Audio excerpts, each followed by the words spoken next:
November 2004, off the coast of San Diego. A training exercise has begun. The USS Nimitz supercarrier, the largest aircraft carrier in the world, designed for one purpose: to infiltrate and annihilate enemy forces. The Nimitz is one of the largest ships we have in the U.S. Navy. It's so big, it has enough firepower to basically take over the entire country. Add to that the Nimitz holds.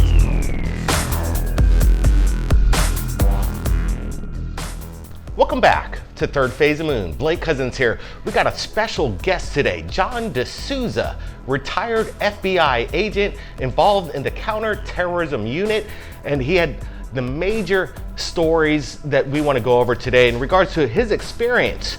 They based the X-Files, the first season, on his association with some of the cases that he participated in while he is in the FBI. Paranormal cases that still can't be explained. We're going to break it down in some incredible new information that John DeSouza is going to be sharing with us on Third Phase of Moon. John, welcome to Third Phase. Oh, Blake, it is great to be here with you. I am so happy to be on Third Phase of the Moon and to be with you guys, another Cousins Brothers production. It is awesome to be here, and the work that you guys are doing is so very, very important that it's just an honor to be a part of it in any way I can. I appreciate the kind words, John.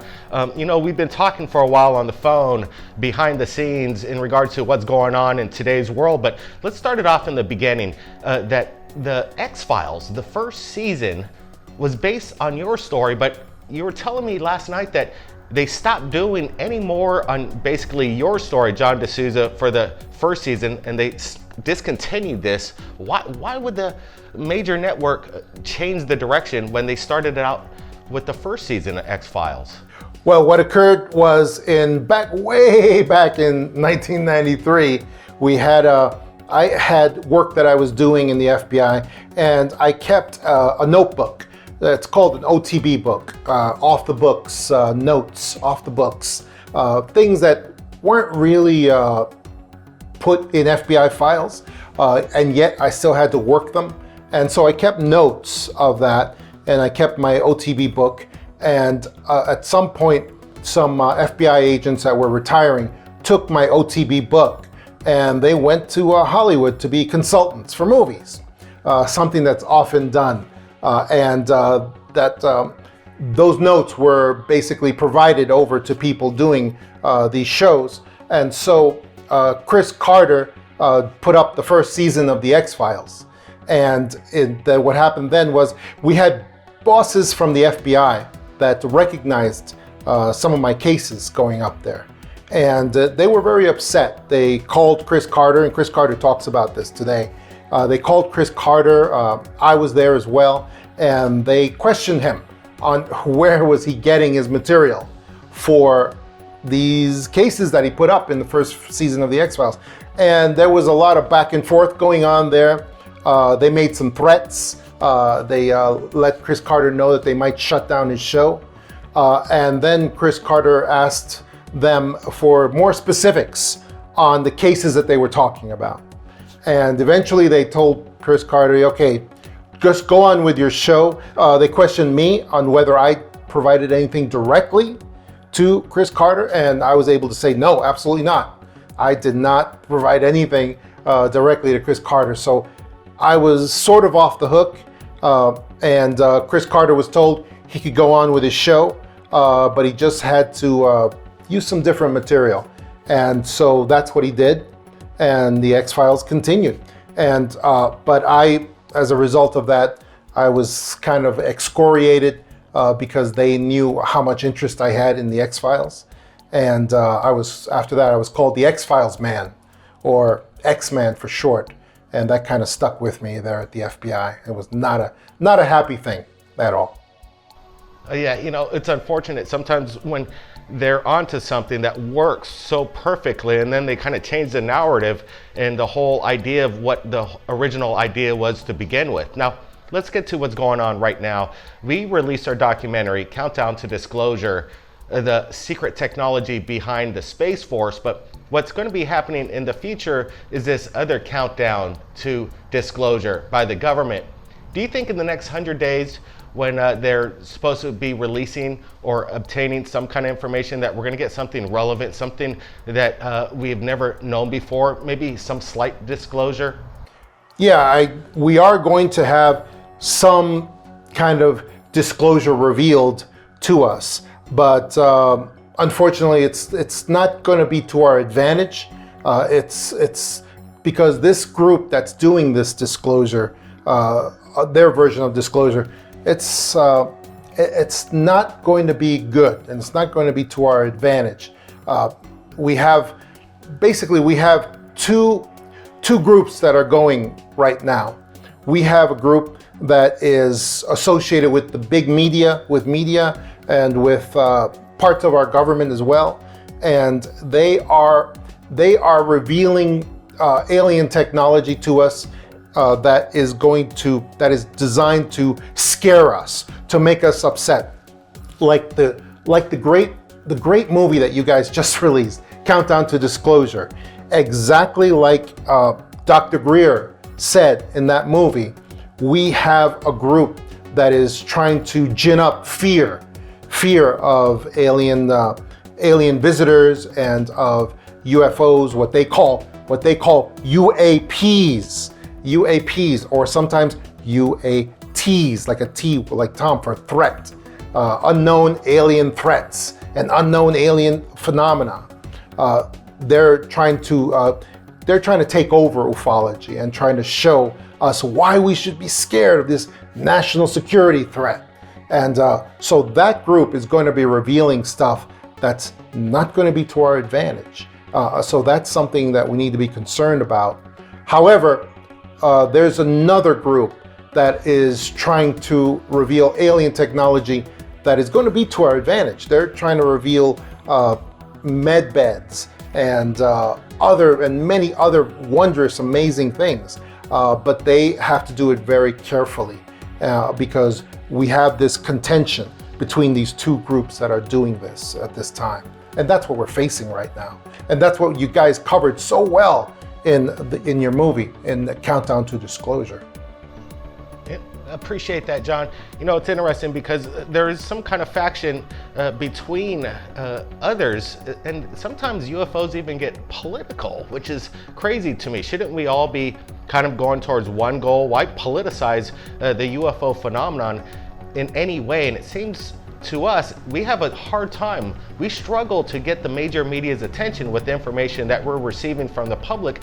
Have you had the same kind of this wall of where the media doesn't want to bring in the public's information? Oh yeah, absolutely. And that's the most common question. Why are they doing this? What is the reason? What benefit do they get that to misleading us, to trying to gin up fear in the area of ufology?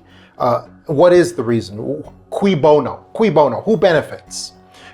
And the answer is this: they have a conglomerate of big media and corporate interests, and they're all working together because they are leading us towards their great goal that they have, which is leading us towards fake alien invasion, the ultimate unifier, the ultimate thing that is they believe is going to bring humanity together under their yoke, under their power.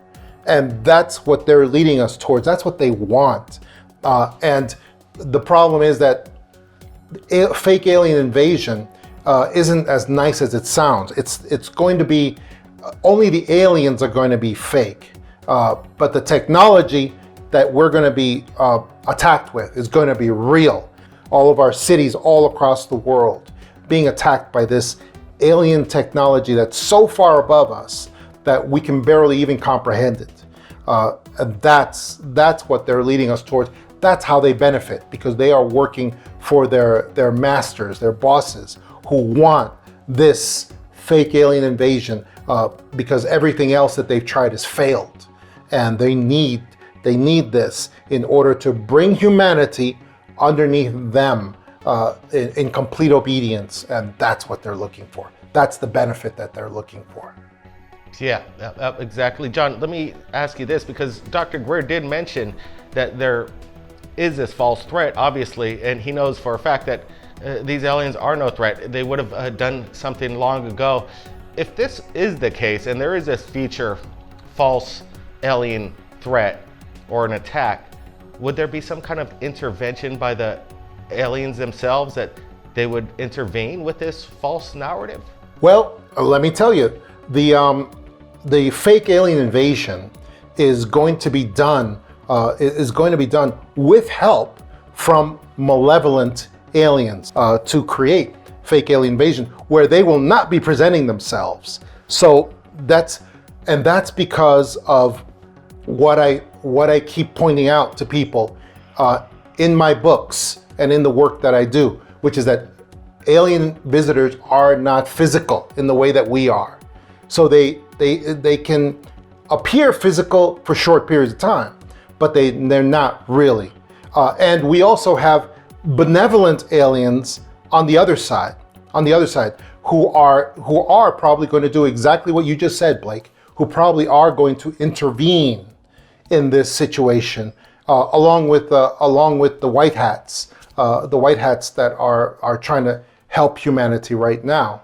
And they are going to intervene. They're trying to intervene now they're the ones trying to provide us the good alien technology to help us, to uplift us, and to help us all the time. They actually do intervene all the time across the earth in situations and things, and we see those interventions sometimes. You guys probably could do entire shows on that. They are going to continue to intervene, and it's to our benefit. So we're very happy about that. You know, there's always two sides to the story, and two factions, good versus evil. It just never ends that way. So I think that's just kind of the balance we live in this universe that we travel through. Let me ask you this, John. Once you retired from the FBI, some people say you're never out of the FBI. You must still have a lot of friends in the FBI and other intelligence services that you can still communicate with. What do people think about your theories? What your thought process in regards to this alien threat? Do they see evidence of it within the factions now? Is there any evidence that we could just, come forward with to, stop this whole false agenda? Well, they in the FBI, they see a lot of the same things that I see, and they are aware of all of these things. And the falsity of a lot of the stories that we are presented with. I mean, going all the way back to NASA, and how NASA is an agency set up largely to keep knowledge from us, not to share knowledge with us. Going all the way back to when our Apollo missions were stopped mysteriously. Back in 77, I think, back in 1977, around there. And NASA gave us no explanation, no reason. As a matter of fact, the two greatest powers on the earth, the United States and Soviet Union, back then, that both had very advanced space programs, and that the United States had allegedly already gone to the moon. And yet, both of these countries immediately stopped trying to go to the moon. And NASA has never explained that to us at all. Never did, and probably never will. So people in the FBI are on the inside of this information. They know what's going on.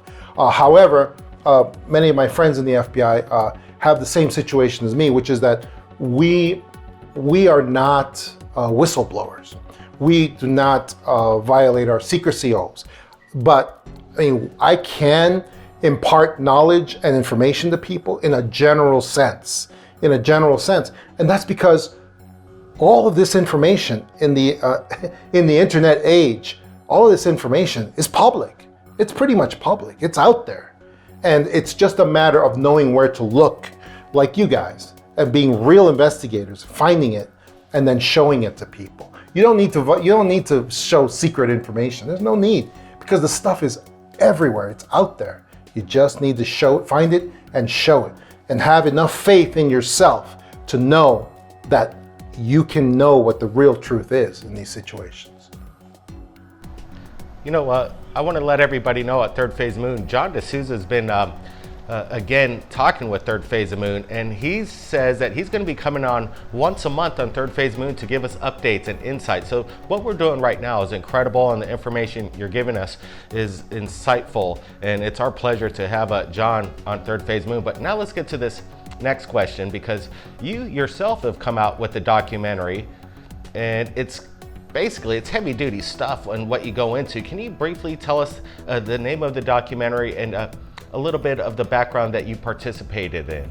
Yeah, my documentary is called 1,000 Pieces, and it's a short history of all of the malevolent parts of our governments, the terrible things that they've done since the 60s, since the assassination of JFK, because JFK was the one who said that he would take the CIA and basically break them to 1,000 pieces and scatter them to the winds. And shortly after he made that statement, of course, he was assassinated, many say with participation from CIA and many other places as well. So that's why we named that documentary after that saying of JFK. And we also have, in the movie, we also have various agents, various special agents, people from the CIA, people from other agencies. We have the brother of General Michael Flynn, and we have all the stories of persecution from these terrible elements in the government that have gone after these people, that have gone after them, made their lives incredibly difficult for just basically departing from the government, and no longer being a part of what the government was putting forward. A lot of these people, like myself, were not even whistleblowers. We were just people who said, we had enough and we just wanted to be out of this system. And for that reason, 1,000 Pieces is a very emotional documentary that tells the stories of these people, including Kathy O'Brien, the great Kathy O'Brien, who was a terrible victim. Yeah, absolutely, John. It's an explosive documentary, and when I watched it, I was so happy to see some of the eyewitnesses that came forward and tell their side of the story. It was uplifting and, again, explosive and enlightening, sometimes good and sometimes in a bad way too, because when you hear some of this stuff, it opens up your mind, and it opens it up in a way that you kind of see through the cracks of some of these mega entities that are trying to hide the truth from us. Now let's get to this, John. You providing us some exclusive clips in regards to the Tic Tac and the possible reverse engineering qualities of that. Let's share that right now.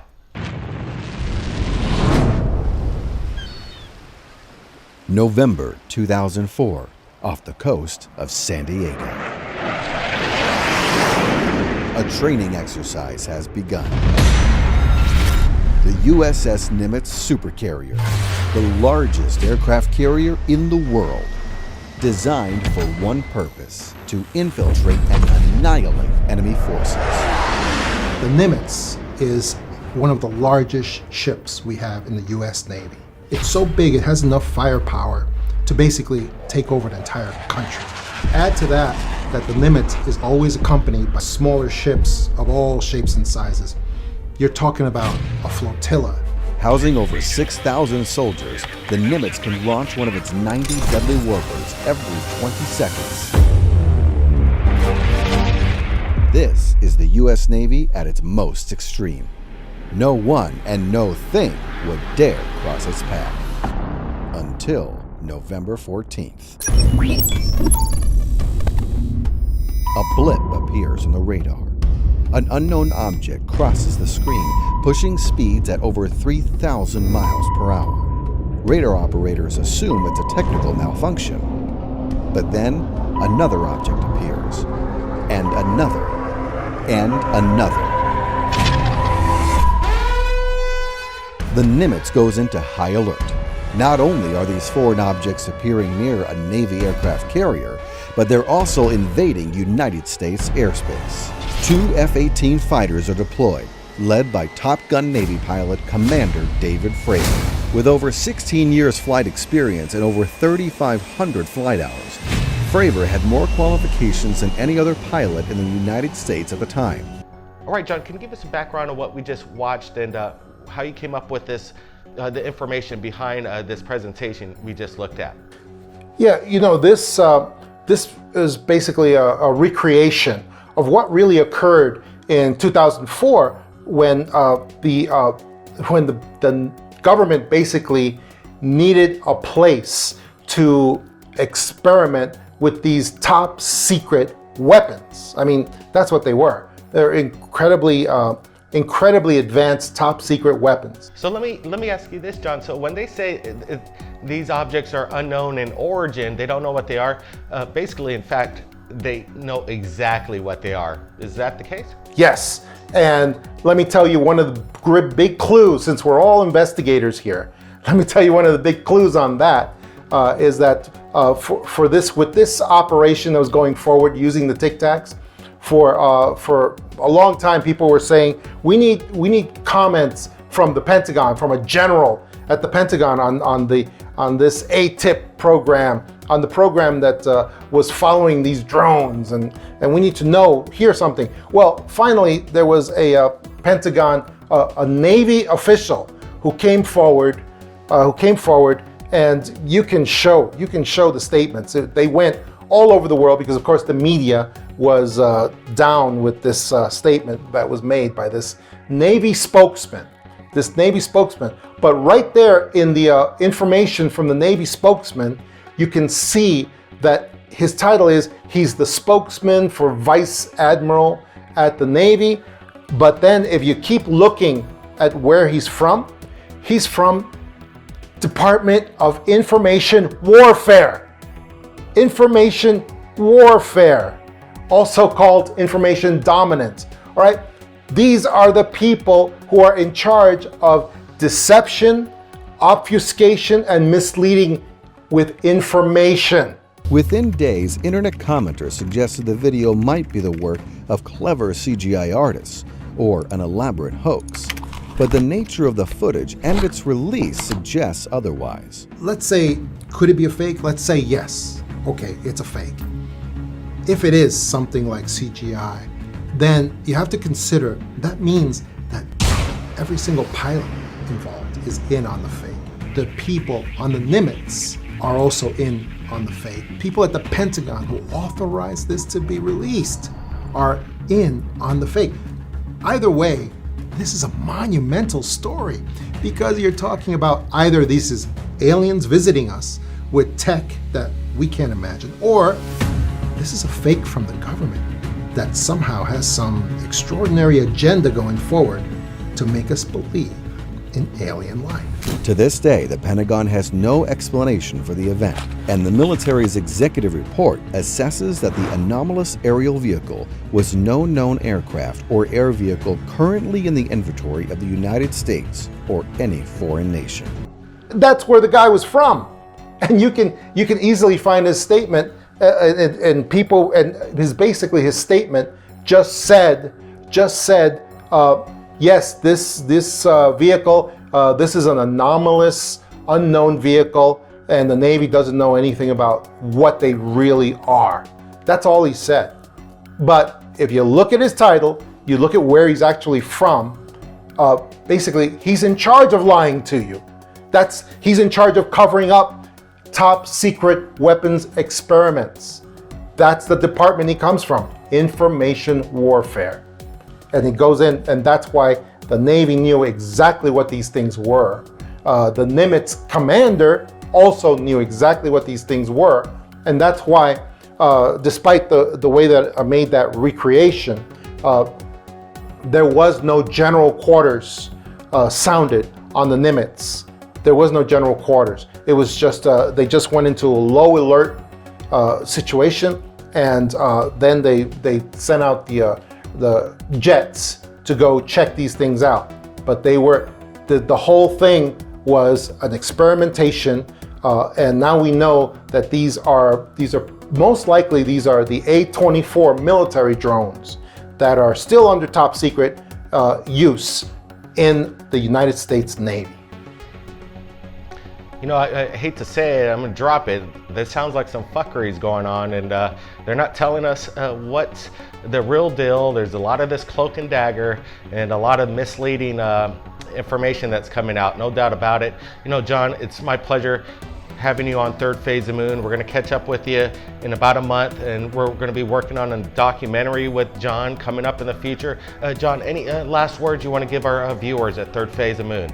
Yes, I just wanna say to your viewers that this movie, Countdown to Disclosure, I mean, people have got to see this and they've got to spread this. This is the most important thing I have seen coming out in a very long time, because it explains the situation that we're in right now and going into the immediate future, because this stuff is going to continue, and we're going to continue this great struggle where we have this group that is spreading information about ufology to us and trying to control what we believe about ufology. And they are going to keep this up, and we're going to see this. We're going to continue to see this in the news. We're going to continue to see this in the mainstream media. But when we contact mainstream media to share something real about ufology, they're not interested. And that tells you the truth of what they're actually doing. Right there, that tells you the truth. They're actually working with an agenda with this giant group, and people have got to become aware of this. They gotta spread Countdown to Disclosure so that we can all understand this and be ready, because once they pull the final trigger on fake alien invasion, it's going to be too late. It's going to be too late. So we got to get up to speed on this right now. Wow, I appreciate it. I'm humbled by just your review of our movie that we just put out. It really means a lot coming from you, especially, John. You be safe over there in Arizona. We're going to be keeping in touch. Do you have any website or links that you want us to share with Third Phase Moon? I guess we'll put it in the description. Yes, I want people to check me out. My website at johntamabooks.com. Check me out there. And also check out my book, The Extra Dimensionals. The Extra Dimensionals, which covers a lot of the same material, from Countdown to Disclosure. And it's very important for people to see that and learn that stuff. That's what I had to say. Wow, that's so awesome. Everybody, if you appreciated this exclusive interview with John DeSouza, give us a big thumbs up, hit that notification bell to be notified when we do these incredible updates, these live interviews. You won't be disappointed. And if you've captured anything amazing in regards to the phenomenon, metapropulsion, on video, send it to us right here at Third Phase of Moon. My email is in the description below. Everybody, keep your eyes on the skies. Be safe out there. Blake Cousins. We'll see you next time. I think it's terrifying. I mean, this seems potentially like one of the biggest stories of my lifetime. And I don't care if it's about UFOs or whatever you call it. Something that we don't understand is getting very close to our military aircraft. The technologies related to energy generation should come out first. This hybrid aerospace underwater craft is able to basically generate an electromagnetic field. It is President Trump's belief that the United States must remain as dominant in space as we are on land and sea and the air. And your charge is to see to that mission with the United States Space Force. There were 3 people on my team assassinated, and I was almost killed. With a lot of people that would like to know what's going on. It's a matter of national security. But apparently, just recovered are off-world vehicles not made on this Earth. The president will respond to the subject the way they want them to. There's a black box with all the technologies that would give us a civilization that's sustainable, peaceful, etc., and that's been around for decades. Everybody's asking the biggest question in the world. Are we alone? Look, it's holding, it's just stalled out there. The narrative that's being launched, which is a false narrative, is that we're not alone and that those civilizations are a threat. The problem is that the public has to be informed and involved. It could be a brief statement saying, hallelujah, I'm finally vindicated. I'm not completely convinced they're gonna let this stay like it is. But the people who are surrounding that level of our politicians and government are not told. Like the movie Independence Day, where Will Smith, let's go kick alien butt. Thirdphaseofmoon.